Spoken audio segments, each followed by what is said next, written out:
Hello dear students, सजीवातील जीवन प्रक्रिया भाग 1 हा धडा आपण आजच्या लेक्चरमध्ये सुरू करत आहोत.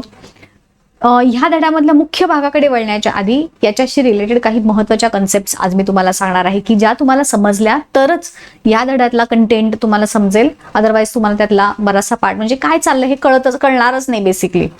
असा हा महत्त्वाचा धडा आहे किंवा महत्त्वाचा पार्ट आहे जो आज आपण डिस्कस करणार आहोत. सो तुमच्या धड्याच्या सुरुवातीला काही प्रश्न दिलेले आहेत बघा, आणि या प्रश्नाची जेव्हा आपण डिस्कशन करू, थोडंसं खोलवर जाऊ, तेव्हा तुम्हाला काही बेसिक गोष्टी आठवतील की ज्या समजणं हा धडा समजण्यासाठी खूप गरजेचं आहे. आणि ज्यांना समजून उमजून अभ्यास करून मार्क्स मिळवायचे आहेत त्या स्टुडंट्सनी तर हे व्यवस्थित ऐकूनच घ्या. त्याशिवाय तुम्हाला पुढं काय चाललंय, जसं पिक्चरची सुरुवात असते, तो सुरुवात जर आपल्याला कळाली तरच पुढं काय चाललंय ह्याची लिंक लागते ना, तसंच आहे हे. धडा व्यवस्थित समजायचा असेल तर आज मी जे सांगणार आहे ते तुम्ही पहिल्यांदा व्यवस्थित समजून घ्या. सो पहिला प्रश्न इथं जो विचारलेला आहे थोडे आठवा म्हणजे 8वी 9वीत कधीतरी शिकलेला असतो हा भाग आपण. तर इथं काय प्रश्न आहे, अन्नपदार्थ आणि त्यातील पोषक घटक शरीरासाठी कसे उपयुक्त असतात. सो आपण जे अन्न खातो त्या अन्नाचे मुख्यतः 5 घटक असतात. एक असतात प्रथिन, दुसरे असतात कार्बोदक, तिसरे असतात व्हिटॅमिन्स, त्यानंतर खनिजे असतात, आणि प्रोटीन्स, व्हिटॅमिन्स, मिनरल्स, कार्बोहायड्रेट्स आणि फॅट्स हे जे मुख्य घटक आहेत. सो ह्या प्रत्येक घटकाचा जो आपल्या शरीरामध्ये असणारा रोल आहे तो वेगवेगळा असतो. कार्बोदक आपल्याला ऊर्जा देण्याचं काम करतात. जी प्रोटीन्स असतात, प्रथिन जे असतात, ती आपल्या शरीर बांधणीसाठी उपयोगी असतात. म्हणजे आपल्या शरीराचा प्रत्येक अवयव, प्रत्येक पेशी ही खरं तर प्रथिनांपासून बनलेलं असते. 8वी 9वी मध्ये आपण जे पेशीची रचना शिकलो तर त्याच्यामध्ये जे पेशीच्या भोवतीचं आवरण असतं ज्याला आपण प्लाझ्मा मेम्ब्रेन म्हणतो, मला आता मराठीतला शब्द आठवत नाहीये. पेशी भित्तिका म्हणजे सेल वॉल हे माहिती आहे मला, प्लाझ्मा मेम्ब्रेनला काय म्हणतात ते तेवढं मला आठवून सांगा बरं का. सो पेशीचं जे आवरण असतं, बाह्य आवरण, तर ते आवरण बनण्यासाठी प्रथिन आणि स्निग्ध पदार्थ ह्या दोघांची आवश्यकता असते.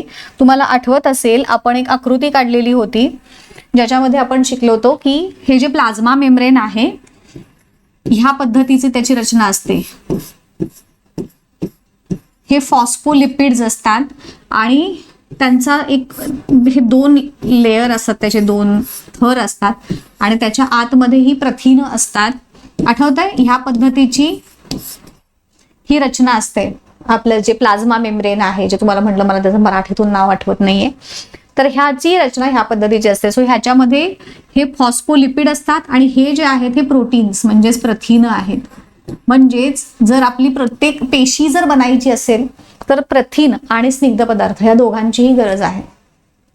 याचाच अर्थ प्रथिन म्हणजे प्रत्येक पेशीचीच बांधणी जर प्रथिनामार्फत होत असेल तर विचार करा आपली पूर्ण शरीराची रचना जी आहे ती ह्या प्रथिनांच्या पासूनच बनलेली आहे. त्यामुळे प्रथिनं खूप जास्त महत्वाची आहेत. कार्बोहायड्रेट्स जी आहेत, कर्बोदके, ती आपल्याला ऊर्जा देण्याचं काम करतात. जे आपण भात खातो किंवा ज्वारीची भाकरी, पोळी हे जे घटक खातो तर त्याच्यातून आपल्याला कार्बोहायड्रेट्स मिळतात बेसिकली, आणि त्यांचा उपयोग आपल्याला ऊर्जा देण्याचं काम ते करतात.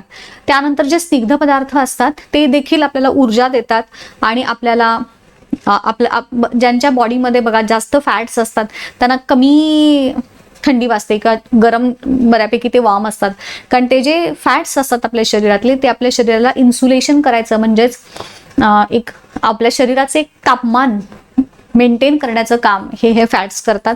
ऑल्सो ऊर्जा देखील देतातच. प्रोटीन झाले, कार्बोहायड्रेट्स झाले, फॅट्स झाले, त्याच्यानंतर येतात मिनरल्स आणि जे विटॅमिन्स असतात. हे दोनही आपल्याला आपलं रोगप्रतिकारक शक्ती जी असते ती वाढवण्यासाठी मदत करतात. सो प्रत्येक घटक जो आहे अन्नातला त्याचा रोल हा वेगवेगळा असतो. ह्याची माहिती इथं या उत्तरात मी तुम्हाला दिलेलीच आहे ऑलरेडी, की पचन होऊन त्याचे प्रत्येक म्हणजे जसं आपण खातो ज्या पद्धतीमध्ये तसं आपलं शरीर त्याचं युटिलायझेशन किंवा त्याचं यूज करत नाही. त्याला शरीर त्याला ज्या फॉर्ममध्ये हवं आहे त्याच्यामध्ये त्याचं कन्व्हर्जन करतं, त्याचं रूपांतर करतं. जसं की प्रथिनांचं रूपांतर होतं अमिनो आम्लांमध्ये, कार्बोहायड्रेट जे आहेत त्यांचं रूपांतर होतं ग्लुकोजमध्ये, फॅट्सचं रूपांतर जे आहे फॅटी ॲसिड्समध्ये होतं. अशा पद्धतीनं हे वेगवेगळे घटक वेगवेगळ्या रूपामध्ये रूपांतरित केले जातात आपली जी पचन क्रिया आहे त्या प्रक्रियेच्या द्वारे. आणि मग मी जसं आता सांगितलं तुम्हाला, कार्बोहायड्रेट, स्निग्ध पदार्थ हे ऊर्जा पुरवतात. प्रथिन हे आपल्या शरीराचे रचनात्मक बांधणीचे घटक आहेत. जीवनसत्व आणि खनिजे रक्षण आणि नियमन करण्याचे, म्हणजेच आपलं जे इम्युनिटी आहे त्याच्यासाठी हे युजफुल असतात. आता याच्यामध्ये अजून एक महत्वाचा पार्ट जो राहतो तो म्हणजे ही जी पोषक तत्वे आहेत ती रक्तामार्फत शरीरातील प्रत्येक पेशीमध्ये पुरवतात. इथून मी एक काही महत्वाचं सांगते, नीट ऐका लक्ष देऊन. प्रत्येक पदार्थाचं आपल्या शरीरामध्ये पचन होतं. पचन झाल्यानंतर ते आपली जी पचन संस्था आहे, पचनाची सुरुवात तोंडापासून होते, आपल्या जठरामध्ये आणि लहान आतड्यामध्ये.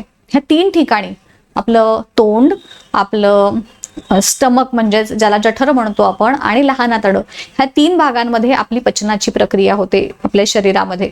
आणि त्याचे लहान आतडं आहे, त्या लहान आतड्यामधून ते जे आता मी सांगितलं ना तुम्हाला की प्रथिनांचं रूपांतर अमिनो आम्लामध्ये होतं वगैरे, तर ते सगळे घटक हे डायजेशन नंतर म्हणजेच पचनानंतर आपल्या रक्तामध्ये मिसळतात. कुठून? लहान आतड्यातून.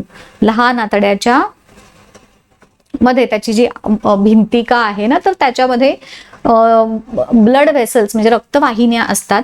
आणि त्या रक्तवाहिन्यांच्या मधून हे घटक जे ग्लुकोज, अमिनो आम्ल किंवा जे फॅटी ऍसिड्स मी जसं तुम्हाला म्हणाले, तर हे सगळे घटक रक्तामध्ये मिसळतात आणि मग ते रक्तामधून प्रत्येक पेशीपर्यंत पोहोचवले जातात.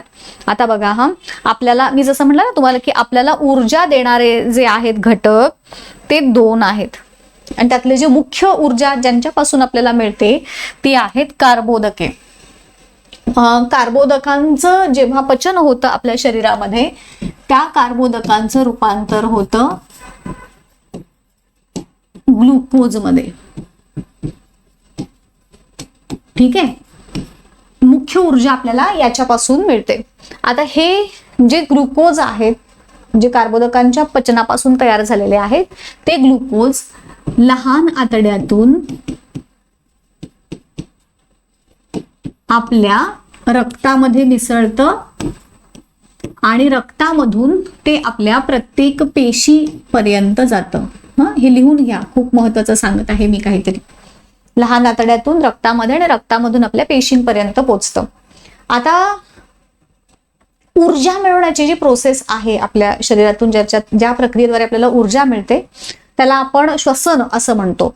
मग श्वसन म्हणजे आतापर्यंत आपण 8वी मध्येच खरं तर शिकलोय, पण अजूनही मी जेव्हा मुलांना विचारते की श्वसन म्हणजे काय, तर मुलं सांगतात की श्वास आत घेणं, ऑक्सिजन युक्त हवा आत घेतो, कार्बन डायऑक्साईड युक्त हवा बाहेर सोडतो, त्याला श्वसन म्हणतात. ऍक्च्युली ते श्वसनाच्या प्रक्रियेची एक स्टेज आहे किंवा एक टप्पा आहे. श्वसन हे 2 स्टेप्स मध्ये होतं आपल्या शरीरामध्ये. एक जे आहे ते बाह्य श्वसन आणि एक पेशी श्वसन, हे 2 पद्धतीनं श्वसन होतं. बाह्य श्वसनामध्ये लिहून घ्या, हे मी जे सांगत आहे फार तर पॉज करून करून लिहून घ्या, मी खूप जास्त महत्वाचं काहीतरी सांगत आहे, प्लीज हे लक्ष देऊन समजून घ्या. पेशी श्वसन आणि बाह्य श्वसन असे श्वसनाचे 2 प्रकार आहेत. पहिला प्रकार बाह्य श्वसन आणि दुसरा प्रकार पेशी श्वसन. बाह्य श्वसनामध्ये आपण जे ऑक्सिजन घेतला, कार्बन डायऑक्साईड सोडला, ही जी प्रक्रिया आहे ती याच्यामध्ये होते. आणि पेशी श्वसनामध्ये तो जो मी आता सांगितलं ना की हा ग्लुकोज तर पेशीपर्यंत गेलाच, हे आपल्या डायजेस्टिव्ह सिस्टम मध्ये म्हणजेच काय आपली पचन संस्थेमध्ये ही प्रक्रिया होते. ठीक आहे, याच्याच पॅरलली आपली एक संस्था अजूनही कार्यरत असते, ती आहे आपली काय म्हणतो तर आपण रेस्पिरेशन संस्था, त्याला काय म्हणणार आपण, श्वसन संस्था. मला कधी कधी एकदम मराठीतून शब्द लक्षात येत नाहीत. श्वसन संस्था. तर श्वसन संस्थेमध्ये काय होतं, तो जो आपण श्वासावाटे घेतलेला ऑक्सिजन आहे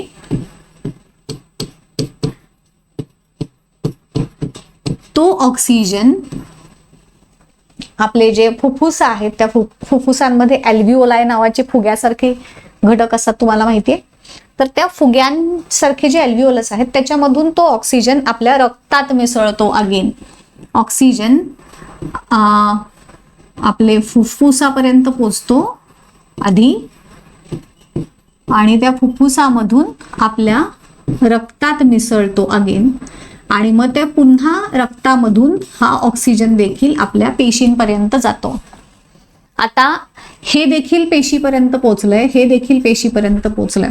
आणि ऍक्च्युली जी श्वसनाची प्रक्रिया आहे ही पेशी श्वसन, हा जो दुसरा टप्पा जो आहे ह्या श्वसनाच्या प्रक्रियेचा, त्या पेशी श्वसनामध्ये ग्लुकोज जो आहे आपला, जो आपल्या पचन संस्थेकडून आलेला आहे, आणि आपला जो ऑक्सिजन आहे जो आपल्या श्वसन संस्थेकडून आलेला आहे, हा ग्लुकोज आणि ऑक्सिजन या दोघांचं, थोडक्यात ग्लुकोजचं ऑक्सिडेशन होतं असं म्हटलं जातं, म्हणजे थोडक्यात ह्या दोघांची ऍडिशन होते.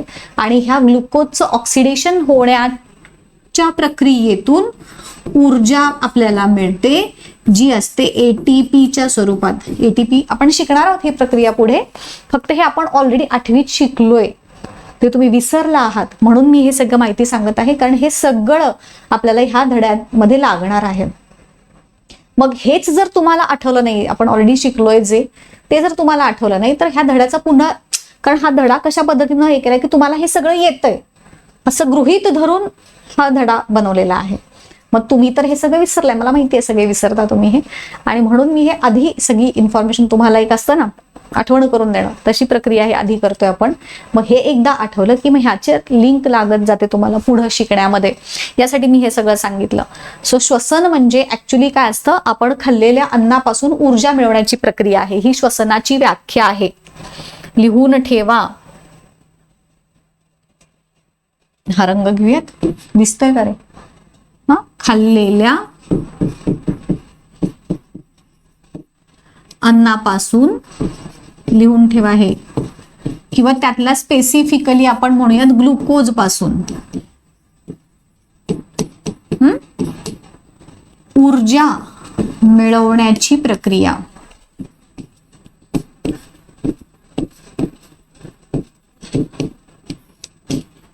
म्हणजे आपलं श्वसनाची प्रक्रिया आहे. 2 टप्प्यात होते, एक बाह्य श्वसन जे आपण श्वास घेतो सोडतो ती, आणि तो घेतलेला श्वासामार्फत आलेला ऑक्सिजन पुढे या मार्गाने पेशीपर्यंत जातो, आणि हा ऑक्सिजन ग्लुकोजचं ब्रेकडाऊन करतो, ग्लुकोजचं काय म्हणत वेगवेगळ्या दुसऱ्या कंपाऊंड्समध्ये रूपांतर करतो, आणि त्या प्रक्रियेमधून एटीपीच्या फॉर्ममध्ये, एटीपी मध्ये तुम्हाला ॲडेनोसिन ट्रायफॉस्फेट या संयुगाच्या स्वरूपामध्ये ऊर्जा तयार होते. ठीक आहे. आणि मग ही ऊर्जा आपल्या वेगवेगळ्या ज्या शरीर प्रक्रिया आहेत त्यासाठी वापरली जाते. हे जे मी इथं लिहिलेलं आहे हे सगळं तुमच्या नोटबुकमध्ये लिहून ठेवा.